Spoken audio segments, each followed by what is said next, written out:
Iran और America के बीच Oman में प्रस्तावित शांति वार्ता की हलचल के बीच जेल में बंद सुधारवादी नेता मीर हुसैन मोसावी का खुला विद्रोही स्वर तेहरान से वॉशिंगटन तक सियासी हलकों में हलचल मचा रहा है। मोसावी द्वारा जारी किया गया पत्र, जिसमें उन्होंने साफ कहा है कि खेल खत्म हो गया और अब ईरान में जनता का शासन आएगा। सिर्फ यह एक बयान नहीं है, बल्कि मौजूदा ईरानी सत्ता ढांचे के लिए सीधी सीधी चुनौती माना जा रहा है।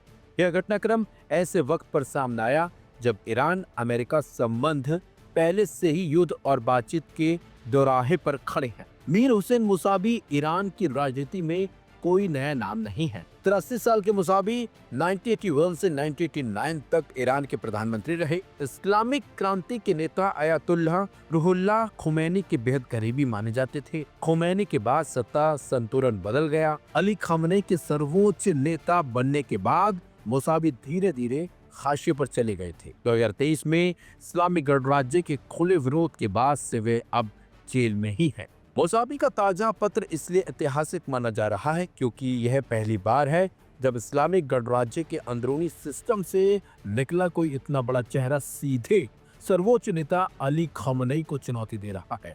उन्होंने लिखा है कि जनता अब इस व्यवस्था को नहीं चाहती और सरकार के झूठ पर भरोसा खत्म हो चुका है। यह बयान उस समय आया है जब अंतर्राष्ट्रीय मीडिया और खुफिया रिपोर्ट्स यह संकेत दे रही हैं कि ईरान में एक बार फिर बड़े पैमाने पर जन विद्रोह का खतरा मंडरा रहा है।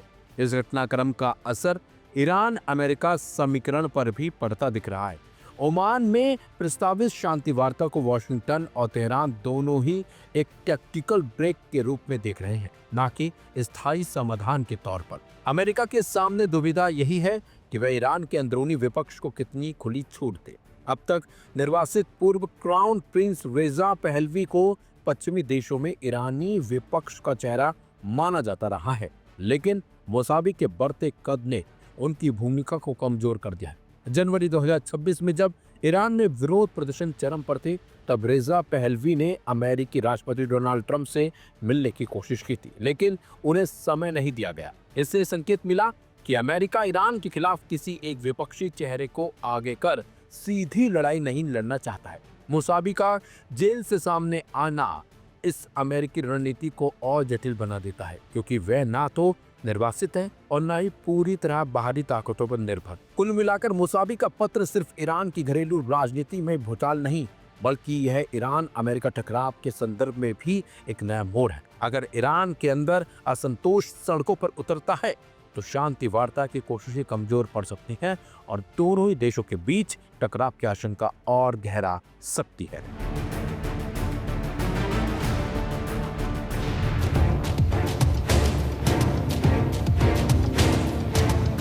दुनिया भर की निगाहें इस वक्त तुर्की के शहर इस्तांबुल पर टिकी हैं, जहां दशकों से एक दूसरे के धुर विरोधी रहे अमेरिका और ईरान के बीच एक ऐतिहासिक शांति वार्ता की तैयारी है।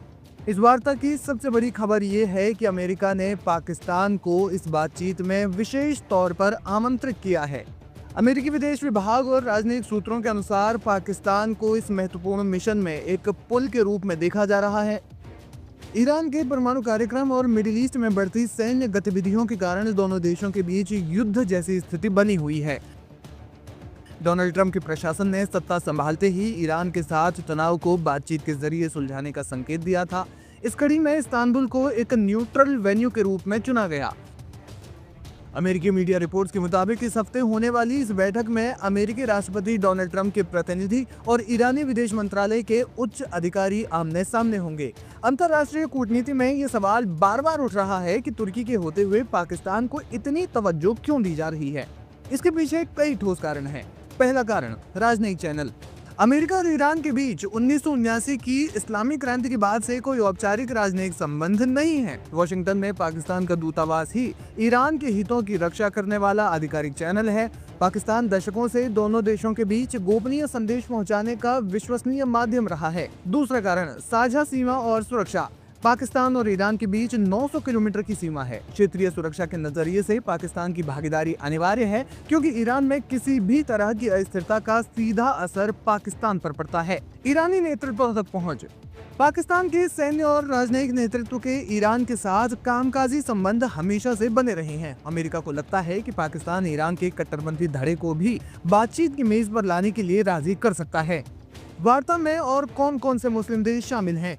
इस शांति वार्ता को केवल अमेरिका ईरान का मुद्दा न रखकर इसे इस्लामी ब्लॉक का समर्थन दिलाने की कोशिश की गई है। रिपोर्ट्स के अनुसार इसमें तुर्की, पाकिस्तान, कतर, सऊदी अरब, ओमान, संयुक्त अरब अमीरात और मिस्र जैसे महत्वपूर्ण मुस्लिम देशों को आमंत्रित किया गया है। इस बातचीत का सबसे बड़ा लक्ष्य एक नए परमाणु समझौते की रूपरेखा तैयार करना है जो दोनों पक्षों को मान्य हो। ईरान अपनी अर्थव्यवस्था को बचाने के लिए कड़े अमेरिकी प्रतिबंधों से राहत चाहता है, जबकि अमेरिका की शर्त है कि ईरान अपने परमाणु कार्यक्रम को पूरी तरह से पारदर्शी बनाए और मिडिल ईस्ट में सक्रिय अपने सहयोगी गुटों जैसे हिजबुल्लाह और हूती विद्रोहियों को नियंत्रित करे। हालांकि ये राह आसान नहीं है।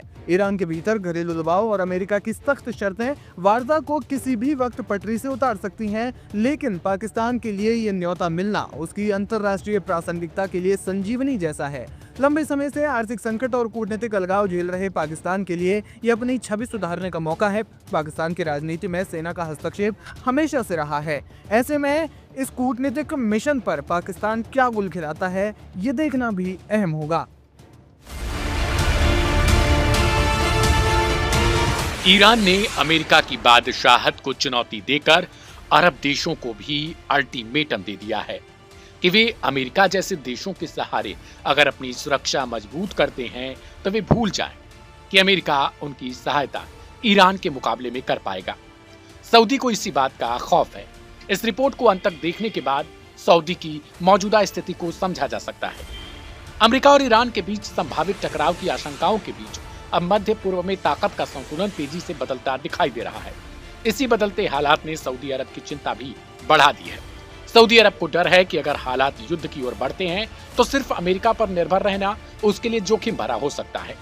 यही वजह है कि रियाद अब अपनी सैन्य रणनीति में बड़ा बदलाव करता दिख रहा है। इसी कड़ी में खबर है कि सऊदी अरब दक्षिण कोरिया से अत्याधुनिक KF-21 बोरे में फाइटर जेट्स खरीदने की तैयारी कर रहा है। डिफेंस सिक्योरिटी एशिया की रिपोर्ट के मुताबिक इस डील को लेकर रियाद और सियोल के बीच बातचीत चल रही है। सऊदी एयरफोर्स कमांडर का कोरिया एरोस्पेस इंडस्ट्रीज का दौरा और KF-21 के कॉकपिट में बैठी उनकी तस्वीरें इस बात का संकेत देती हैं कि बातचीत सिर्फ औपचारिक नहीं है। सऊदी अरब अब अपनी एयर पावर को ऐसे हथियारों से मजबूत करना चाहता है जो भविष्य की जंग में निर्णायक साबित हो। सिर्फ हवा ही नहीं, समंदर में भी सऊदी अरब अपनी ताकत को बढ़ाने की तैयारी कर रहा है। रिपोर्ट्स के मुताबिक रियाद पहली बार अपनी खुद की पनडुब्बी फ्लीट तैयार करना चाहता है।